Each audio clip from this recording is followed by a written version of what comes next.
Halo Mas Bos, Assalamualaikum warahmatullahi wabarakatuh. Berjumpa lagi di channel Tresno Tani. Oke Mas Bos, pada hari ini Kamis 19 Juni 2025. Ini tanaman kita ada di usia 10 HST, di mana tadi pagi kita melakukan penyiraman rutinan guna memenuhi kebutuhan air tanaman bawang merah kita.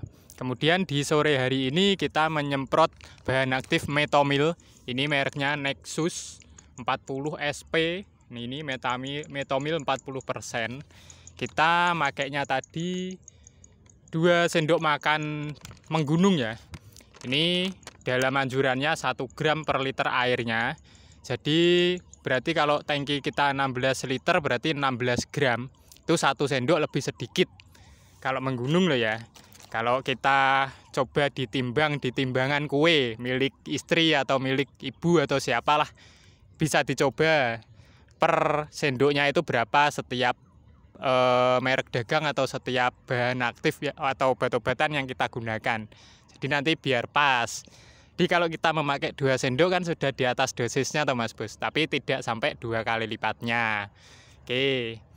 Ini aplikasi ini sudah 3 hari ini Mas Bos, setiap hari. Jadi mulai dari usia 8 HST. 8 HST kita melakukan penyemprotan Metomil rutin setiap hari. Loh Mas, kok bendino disemprot Mas? Iya, kalau setiap hari kan telur-telur yang diletakkan kaper dalam setiap harinya juga berkurang kemungkinan untuk menetas menjadi ulat. Jadi bertelurnya kaper di sini nggak sehari tok Mas Bos, setiap hari. Kok bisa Mas? Lah karena kanan kirinya itu tanaman padi Mas Bos. Nah kayak ini loh. Sebelah baratnya tanaman padi, sebelah selatan tanaman padi milik Tresno Tani sendiri.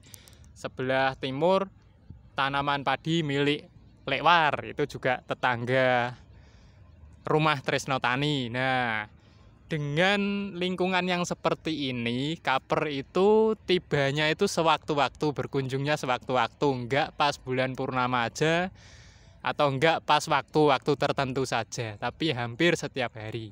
Nah, makanya kita ngasih bahan aktif Metomil itu ya rutin, ada telur baru ya dikasih lagi. Ini telur-telur yang lama alhamdulillah banyak yang bungker, tapi juga ada yang menetas. Enggak apa-apa, nanti kalau menetas. Nah, di dalam Metomil ini pun kan juga bisa untuk membunuh ulat toh, tapi tidak bisa terlalu fokus ya kayak bahan aktif Brom apa itu, kalau Brufreya, terus Simegra, Arjuna, terus Verimax, Presa, Incipio, Simodis nggak bisa seperti itu. Tapi setidaknya kita mengasih efek ke ulatnya biar makannya tidak terlalu rakus. Nanti sembari menunggu yang telur yang besoknya itu menetas, kita baru ngasih obat khusus ulat. Nanti kita tetap memakai Brufreya saja Mas Bos, 25 mili atau bahkan 30 mili nanti satu tangkinya. Ini Metomil ini sudah mungkin tinggal 1 kali semprot saja nanti. Kita sudah 3 kali nyemprot, 5 tangki, 4 tangki, dan 3 tangki. Jadi ada 12 tangki. 12 tangki itu kita ngasihnya 2 sendok. Berarti kan 24 ya. 24 sendok ini isinya 800 gram. Kalau 1 kali lagi berarti kan 16 tangki ya. 16 tangki itu berarti nanti 16 dikali 2 berarti 32 sendok, 32 sendok. Jadi 800 gram ini dibagi 32 sendok itu berapa? Jadi 1 sendoknya sebenarnya itu kayaknya malah lebih dari 2 kali lipat dosis pabrikan yang dianjurkan deh. Oke, seperti itu kondisi lahan di sini seperti ini. Jadi nggak bisa dipukul rata dengan lahan-lahan panjenengan. Jadi untuk penanganan, untuk perawatan, untuk tindakan itu bisa beda setiap lahan.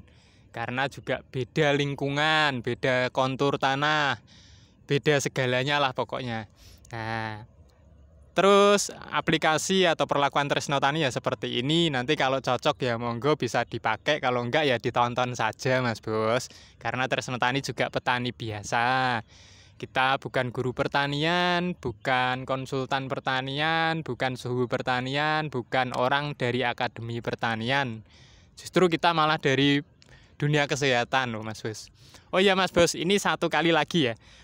Teori ini kita sampaikan bahwasannya di dalam makhluk hidup itu mempunyai sel memori. Sel memori itu mengingat kejadian atau dia mengingat dia mempunyai mekanisme untuk bertahan hidup dari apa yang dia ingat. Jadi kalau kita ngasih perlakuan ke hewan atau apapun ya, dia itu bisa ngingat. Misal kita semprot dengan bahan aktif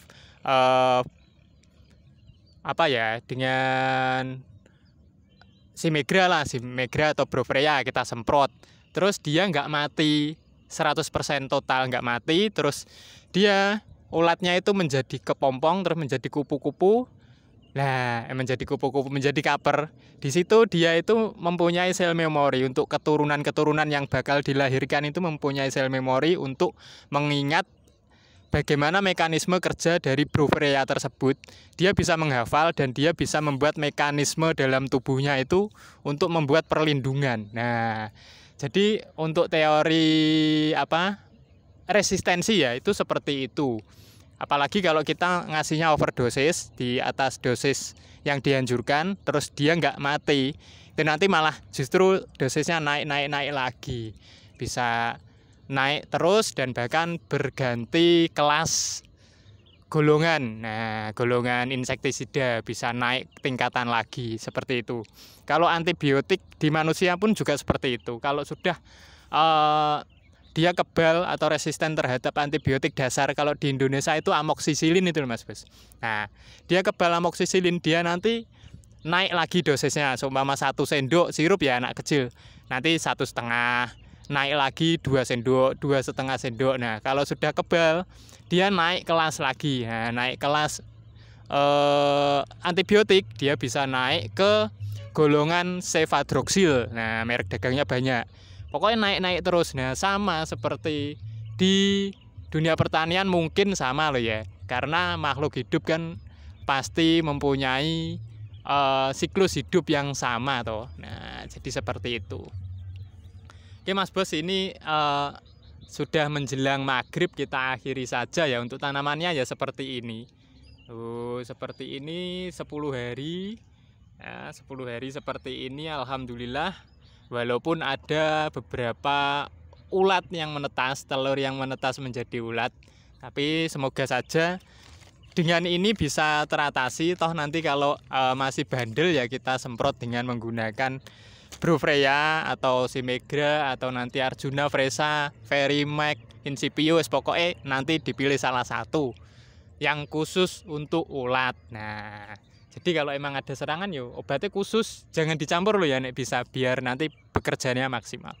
Oke, mungkin cukup itu yang dapat kita sampaikan menjelang maghrib ini, kita akhiri saja. Akhirul kalam, wassalamualaikum warahmatullahi wabarakatuh.